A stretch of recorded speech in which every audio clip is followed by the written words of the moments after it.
everybody. This is Kelly Gladden with the Kelly Gladden Show, and happy 4th of July, and God bless. Be safe, don't drink and drive, and have a great day. So I just wanted to welcome Jaz McKay. Full disclosure, I've known you for a long time. At least 10 years. Yes, he was at my wedding. Great wedding, too, by the way. We've had history together. And I know you outside of the, I guess, shock jock radio. So such an overused term. I know. You know. I want to get something off the plate right away because I got so many texts last night, and some were really ugly, some were okay, but I'd like to address the situation where. Sure. You made a racist statement on Facebook Live. I had been taken aside that afternoon. It was January 18th. After my show, I was taken aside by Mary Lou Gunn, who informed me that Inga, they were letting her go.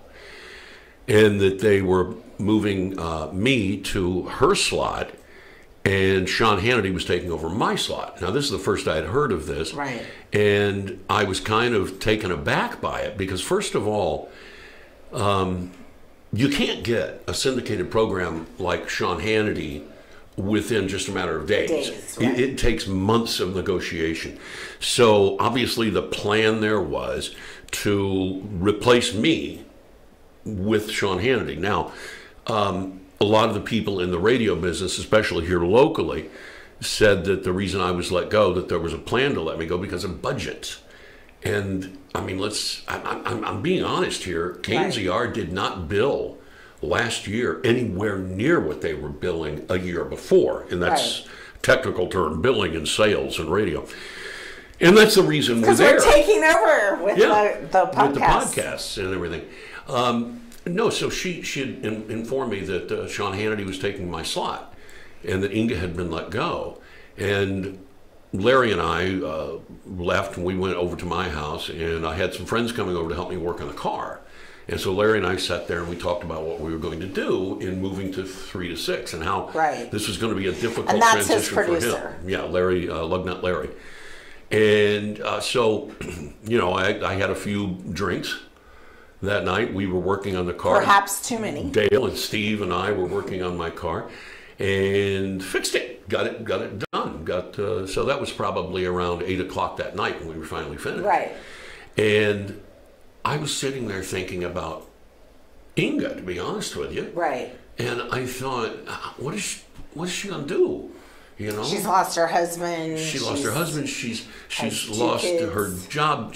I mean, you know, with what they did to her over at KERN, and you know, all of that. I really like Inga a lot, and I felt bad for her. Right. And I was sitting in my car, listening to the radio actually, and I started flipping the dial around, and I noticed, and I know this to be a fact because of statistics. Right. 70% to 80% of all the radio signals that come into Kern County are Hispanic radio. Why is that?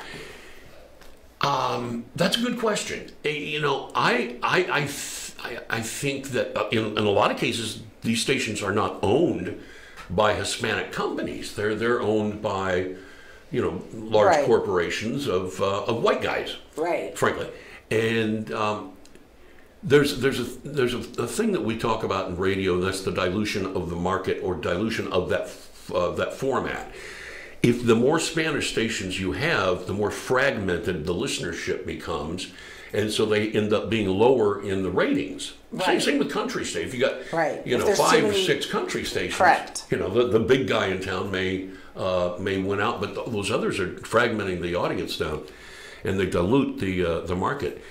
And I thought, well, you know, I remember the days when you'd have 4 or 5 Spanish stations in a town, and that seemed to be sufficient at the time. And but now, when you're talking 80% of the radio signals, that's 80% of radio stations that Inga Barks could not go work for, or anybody who doesn't speak Spanish or do Spanish radio. Right. And so I went live with my camera phone and started punching the dial around, pointing up. Disclaimer, never use your phone, When- text, email when you've had anything at all to drink. Don't go to eBay either. Yes. Stay away from electronic When you devices. get up the next morning and you check your email and you see that you bought a left nostril inhaler with your state motto on it last night on eBay for $19.95, not a good thing. Not a good thing. So I would add eBay in there as well. But anyway, yeah, so I was flipping the dial around, and I was being flippant about it. Listen to this, another Spanish station. Right. And I slipped and said the S word, the dreaded S word. And I immediately, now I didn't post this rant. Right. As a matter of fact, when I finally, right after that, I went, oops, and I just hit off. Right. And it ended. But somebody had taped it, I guess. I don't know, I'm not. So how live works, once it's out there, and then even though you've deleted it, if somebody else has copied it, Yeah, they can send I'm not it. real technical Yeah. when it comes to that stuff, but that's what I understand. And So are you racist? Of course not. I mean, people want to know. I mean, I've known you a long time. I mean, I'm politically incorrect, but no, I am not racist. And let me say, my first wife's maiden name was De Anda. My first wife, I was married to for 4 years, was Hispanic. right. And if I was a racist, I certainly wouldn't have married an Hispanic into a really great family. Right. The thing I remember most about being married to Cindy back in the 70s was the family I love that. relationship. Right. We would go over on Sundays, and the whole family is there. All of her aunts, her uncles, and everybody. And the men, we'd sit and watch football, and the ladies would go back and they'd cook the most amazing food. Isn't that the truth? And we would sit there, and I'll remember, I'll never forget this. Her father and all of his brothers and the other men in the room, they would speak Spanish and look at me and shake their heads like this and laugh. And I'd be like, what? Oh, never mind, Jazz, go get another beer. And so that's what I remember most about that relationship with her was the family unit, Right. the family aspect of the Hispanic culture. And I have a lot of respect for the Hispanics. And no, in answer to your question, I'm not a racist. I don't prejudge people based on either the color of their skin or than I would based on somebody the color of their eyes or the Right. color of their hair. Right. So it that whole thing, that's a little bit nonsensical to me. And unfortunately, if we were all videoed all the time, sometimes we say things that we regret. Whether, fat shaming, I mean, that's not okay either. Or shaming someone because of their age Or their political persuasion. I mean, look what's happening right now. Right. Hollywood. I mean, you had Peter Fonda recently going off on Melania and Barron Right. Trump. And then you got Tom Arnold, I think it was yesterday. In order to try and remain relevant, Tom Arnold enters the He's trying to publish tapes. Yeah, yeah, right. And so there is no reason to. I don't judge people for being Democrats. Right. I might judge them for being liberals, but not all Democrats are liberals. And I certainly judge people based on the content, as Martin Luther King said, of their character. Right. And that's honestly what matters. So from knowing you, knowing Laura, knowing Laura's mom, and seeing you on a consistent outside of the radio station, I mean, I was shocked that you said it, and I thought that you must be drunk. Oh, honestly, I'm not going to lie. There was no doubt about it. Right. And, and I assumed you were sorry, and Laura was probably mortified.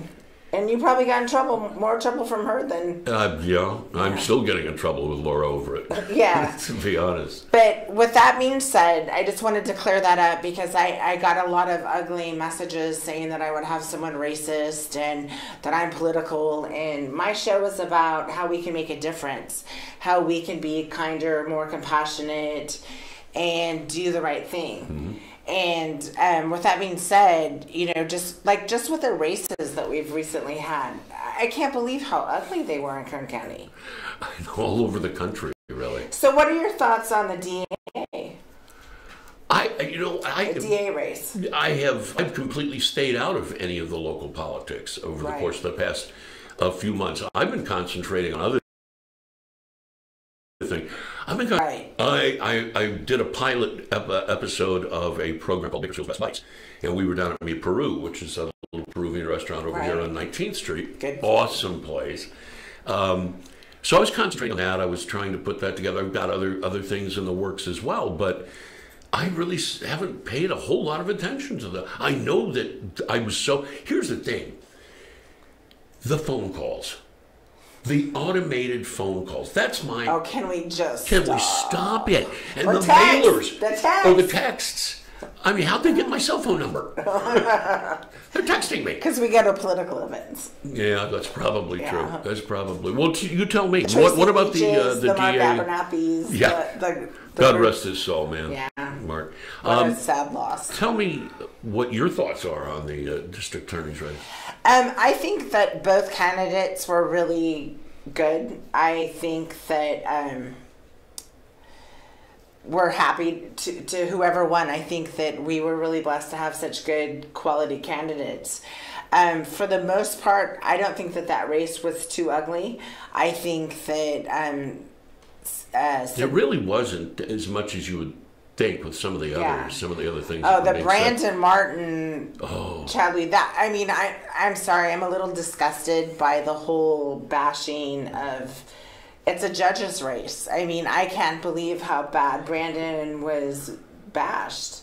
I know. I mean, it was deplorable. I heard this. I heard that on the radio constantly. You know, I heard this, and I'm like, really? He said that? He did that? Wow, you know. Yeah. And I'm just, like I said, I was kind of really not paying attention to that particular race. You know, I was more interested in some of the other primary races that were going on. But thank God it's over now. Oh, wait, we still got November. Right. And something that's a little bit interesting, some of my Republican friends that I've been friends with for a long time have unfriended me. Only one particular. I won't mention his name, but he unfriended me because I wasn't supporting Chad, that I supported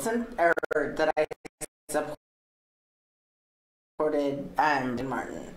And you know what? That has a lot to do with our politics. It really does. First Amendment, you know what? I am not a sheep. I'm going to vote for whoever I want. I mean, if there was a good Democrat, I'd vote for him. Haha. There are some good Democrats. I mean, there has to be. You know, I like a lot of the Democrats. Yeah, there are. I mean, I just don't like extremists. I don't like the far liberal or even the far right. Look at this chair of the Democrat Party. What's his name? Can't think of his name right now. But I was reading one of his comments on Facebook today, suggesting that socialism is the new direction for the Democrat Party. Oh, and please run on that platform. Socialism and no ice. I was going to wear my ice hat today that my husband ordered. Speaking of which, you have these protesters. They go out in 105-degree temperature and protest. Why aren't they working? Why why don't you have a job? That's a good question. Or did you take time off to go protest? Do you really believe in it, or were you paid? I think most of them are paid. I mean, Soros has got his hands in every pot. Right. And I've interviewed them, and they've said that they were paid. Oh, yeah. But my husband doesn't like some of the stuff because he's afraid that we're going to have people marching into our house, and he's going to have gun security out there. Well, see, that's the thing. It's funny because they threaten violence. Right. They, Maxine Waters says what she said, which I think is way more egregious. To be honest with you, she's inciting riots or violence. She's inciting people to get in people's faces, scream them down. And I'm telling you right now, Maxine Waters and the rest of these idiots, that's what they want. Keep doing it because you're losing anybody. I don't care if you're a Democrat or a Republican. It's not okay to bully people. It's not okay to go into a restaurant and scream at somebody in front of their children. In fact, you heard when Mike Huckabee was on Fox News, not long after his daughter and her husband were kicked out, the rest of the family goes across the street, and the owner of the Red Hen follows them and calls up all of her friends, so they all stand outside and protest. I know, but she pretended to be so sweet and innocent. Oh, yeah. Well, yeah. I mean, now that what's happened has happened. I mean, they got protesters in front of the Red Hen. Nobody's making reservations. They're probably, sadly, I'm sure it's a great restaurant, but they're probably going to go under because of this radical leftist view that they've taken. And you know what? We have the freedom of speech. We have. I may not like you or believe in your beliefs, but I'm still supposed to be kind and loving and compassionate to you. If you come in my restaurant, I mean, we can't claim to be Christians and want to do the right thing and then act bat blank crazy. Let me throw this out there. Okay. We had 8 years of the closest thing to a socialist that we've had since FDR and Woodrow Wilson. Right. We had 8 years of Barack Hussein Obama. And I don't recall the Tea Parties, and you were with me at the Tea Party events. Yes. I don't recall the Tea Parties ever suggesting violence or pushing that or preaching that. Right. Never, not once. No. Steve Scalise gets shot. Right. For his political beliefs. Right. Attempted murder. Put this guy in a wheelchair for what? Almost a year? Right. I mean, this is beyond the pale. Name me one Obama supporter that was ever shot by a Republican. Right. It didn't happen. Now, my mom and I have this discussion. I love you, Phyllis Gafford. She said that the Republicans are just as bad. I disagree. No, I disagree and too. Then she comes around. But and the reason I disagree is that there are 20% crazy in every group. And no matter what religion, there's crazy people. That's why we have so many pharmaceutical companies and doctors. But that's why Prozac is. Yes. With that being said, you had a couple people make fun of them and say the Obamas were monkeys or lynch them or whatever. But it was never mainstream media. Read my lips. It was never mainstream media. Nobody on Fox News, I recall. Yes, or any other station. Nor was it any congressman, congresswoman, assemblyman. Can you imagine if a conservative Republican had said the things during the Obama administration that Maxine Waters said? Right. Or we go back to the Hollywood thing again. The Tom Arnolds and the Peter Fondas and the rest of these. Kathy Griffin, the bloody head. Oh my God. I mean, why isn't she in jail? By the way, why are they all of them either has-beens or never were? Right. You ever notice that? Yeah. All these Hollywood. I mean, Peter Fonda. What did he need? I didn't even know Jane had a brother.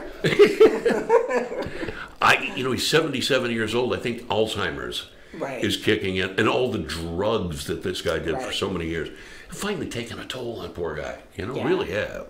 And his movie, I understand, made $39,000 the first weekend it was released nationwide, which is quite interesting. And after this, we'll go to break.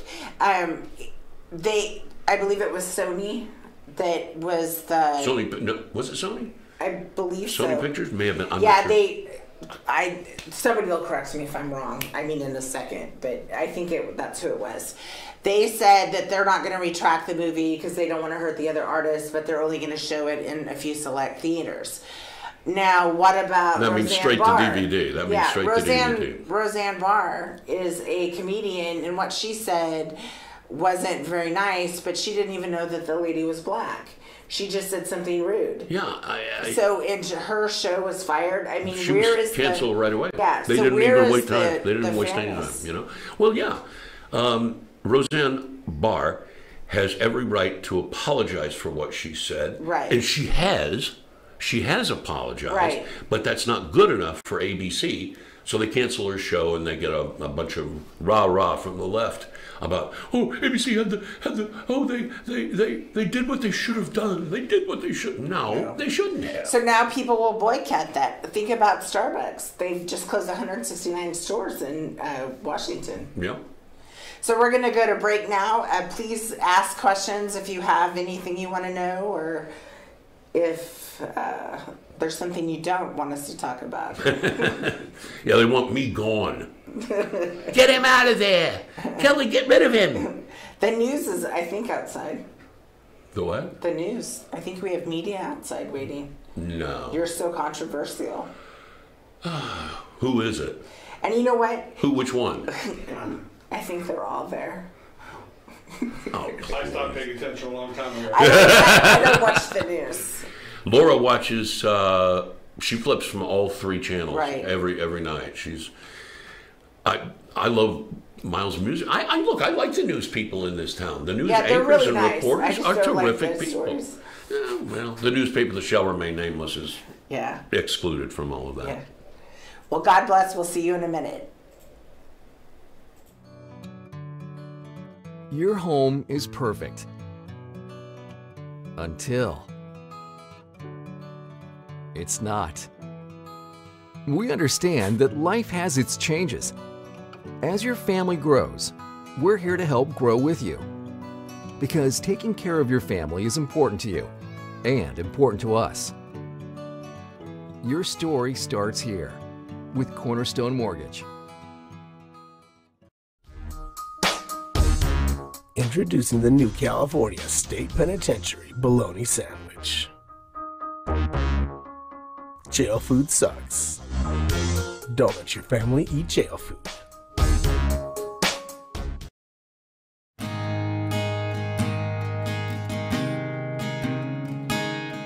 At the time you were arrested, you were served with a DS-367 temporary driver's license. It's good for 30 days, but if you don't act within 10 days, at the end of those 30 days, your license will be suspended. It's important for your lawyer to contact the DMV for you. Set up a driver's license administrative hearing so that your license is not going to